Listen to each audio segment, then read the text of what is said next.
Hello, my name is Laura Joy. I am trying to type out this recipe for Christmas cookies. So I know how to make sugar cookies, and I wanted to tell you a little bit about how I make them. So the ingredients are melted butter, salted, about 1 cup's worth. This is for chewy cookies. If you're making like a fluffier cookie, then just soften the butter by putting it into the microwave for 30 seconds on each side, just one at a time, and turning it completely to the other side after 5 seconds. And then take it out once it's softened. Don't do the full 30 seconds. Okay, so after doing that, put the butter in with the wet ingredients. So in a medium to large bowl, put the butter into the bowl, the eggs, the vanilla, the half of the salt. So 2 eggs, 3 tablespoons vanilla. And yes, you heard me right, 3 tablespoons vanilla. That makes it better. And then let's see. Eggs, 2 eggs. Yep, we said that.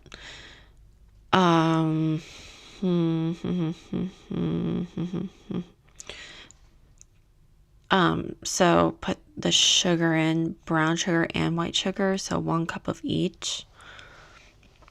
1 to 3/4 cup of each, because we're going to roll the dough in powdered sugar. So after mixing those in a bowl, incorporating some air into it, you put in a separate bowl, medium bowl, the flour, the rest of the salt, and possibly a little bit more salt, and then baking powder and baking soda. So flour is 2 cups. Baking powder is 1 teaspoon to 1/2 teaspoon. I like to do a little bit less of baking powder because that's what makes it fluffier, and I like chewy cookies. But if you like a little bit fluffier, then add the more powdered baking powder and less baking soda.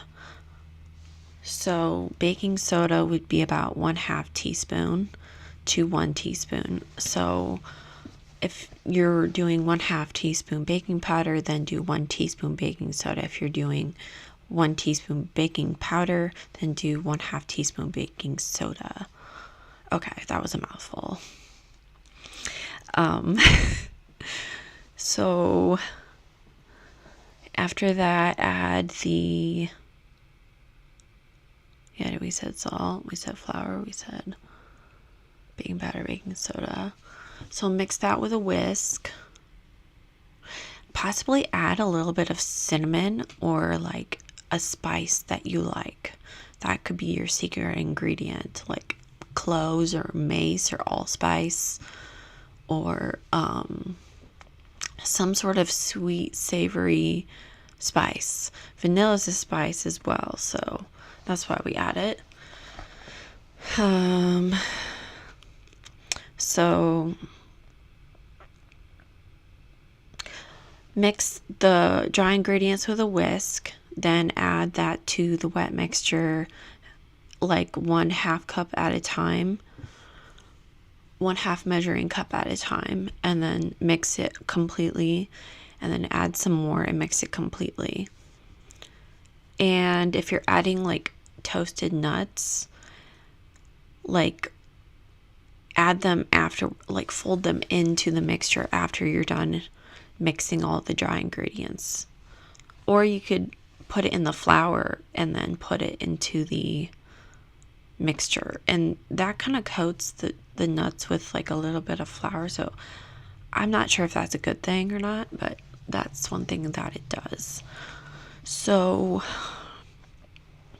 after that, form the cookie dough into a ball or two, and then cover it with plastic wrap, like cover the whole ball with plastic wrap and put it in the fridge, or put it into a Ziploc bag and put it into the fridge.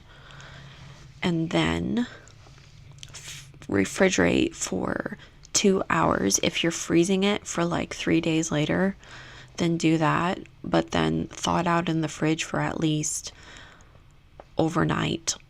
Like overnight would be like 8 hours. Thaw it out in the fridge. So you have your dough that's been chilled. You take it out, put it on a flat surface with powdered sugar sprinkled on the top. So you like just take powdered sugar and just like sprinkle it like that. I like to do a zigzag pattern like that for some reason, or you could do like crisscross like that on the surface and use powdered sugar. So put your ball on, turn it around, and so it coats everything. Take your rolling pin and roll it out with to a 1/2 inch width. Roll it out in a circle. Take your cookie cutter and just like press it onto the cookies, the cookie dough. Press the cookie cutter onto the cookie dough until it's all gone, and then take the leftover dough, reform it into a ball, roll it out again, and then press it again until all of it's gone.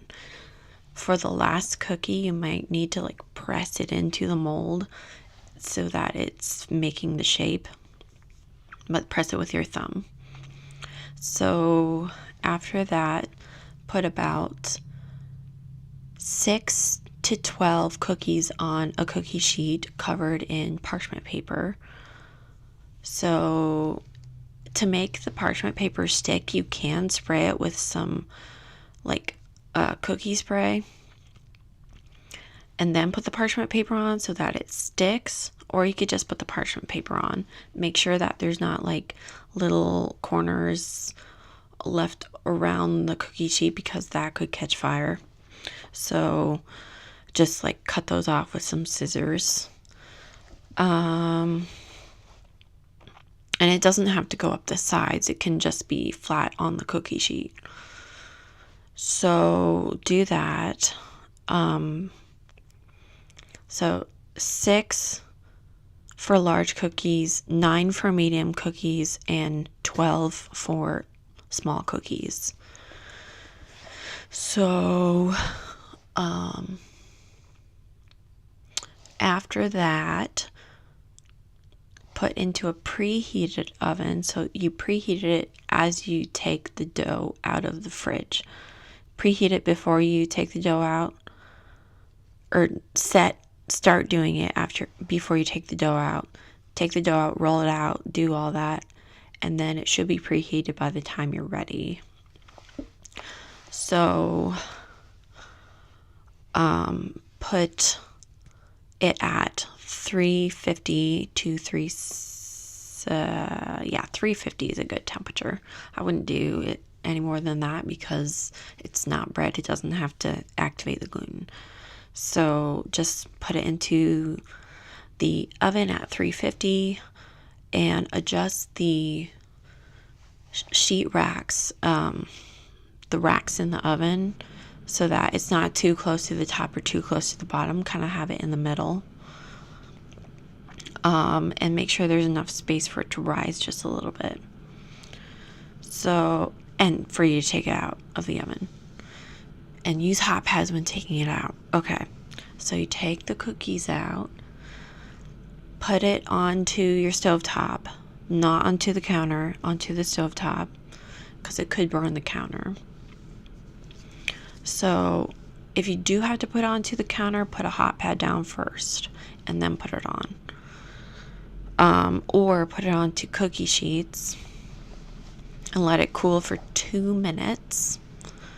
Then take it off of the pan, the parchment paper in the pan, and put it onto the cookie sheet, which is a big like sheet that has little feet on it and that has holes all over the top of it so that it can cool the cookie completely. This is also something that's good for like coating it in chocolate. You can douse it with chocolate over it with like parchment paper underneath and just like let it drizzle down, and you turn it and drizzle it and turn it and drizzle it. But I mean, that's what I think, because in the How It's Made videos, the factories in there, they do that with like the same kind of thing. They drizzle it and they roll it on a sheet that has little holes on the bottom. Okay, so after you've cooled your cookies completely, and you could probably even freeze them if you need to. Some people do that. And then make the buttercream frosting. How much time do we? Okay, so you make buttercream frosting by putting into a cold bowl, like a glass bowl or a cold stainless steel bowl, the butter. I would do softened butter, but a cold bowl. So softened butter, and then powdered sugar. So let's say you have, okay, it depends on how many cookies you have, how much buttercream you have to make. So let's just do a cup of butter, or lard, or Crisco. You could do that. But if you add Crisco, add more salt to it. Okay, so I like to use butter. So 1 cup of butter, probably 3 to 5 cups of powdered sugar. Add like 2 cups at a time of powdered sugar to the butter mixture. And mix it up a little bit. Oh, I forgot to mention. First, cream the butter. Cream the butter. Add some vanilla while you're creaming it. Add some salt while you're creaming it. With a hand mixer, and just like whirl it around the bowl so that it's all softened and all mixed together, and there's air incorporated into it. You know this when it's like a lighter color. Even if it's Crisco, it'll be like fluffed up and lighter in color and not like condensed. So you take the powdered sugar, you add 2 cups at a time, mix it into the butter a little bit, and possibly add a little bit of milk. Alternate the powdered sugar and the milk, cold milk. And I like to use whole milk or cream. Cream might have a thicker consistency than milk. Make it have a thicker consistency, but it tastes better. So add your cream, then add your powdered sugar, mix completely on a low speed at first, and then go to a high speed so that incorporates air. The low speed is so that it doesn't like go in your face, the powdered sugar, and make you cough all over. Also, it gets into the air and you lose half of it, so that's not productive. So low speed and then high speed. And once you're all done, you should have your buttercream. So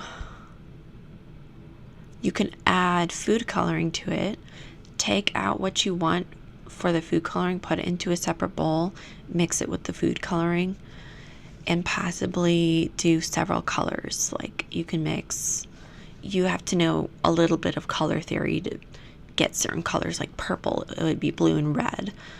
Aqua would be green and blue and yellow, possibly yellow. So a light pink would be like red, just a little bit of red. And then red would be a lot of red. Light blue would be a little bit of blue, and like baby blue would be a little bit of blue, and then intense blue of that color blue would be a lot of that color blue, like the whole bottle. But I would not suggest doing that too much because I don't know what's in there.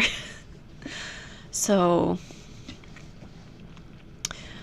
you frost your cookies however you want, and then you can add sprinkles to it, or you can take some chocolate chips or almond bark of the white or the dark colors, and then you can melt it in the microwave. I like to put like a little bit of butter in it, but maybe just melt it whole in the microwave. Mix it up after 30 seconds, 15 to 30 seconds. Mix it up, and then don't add. Okay.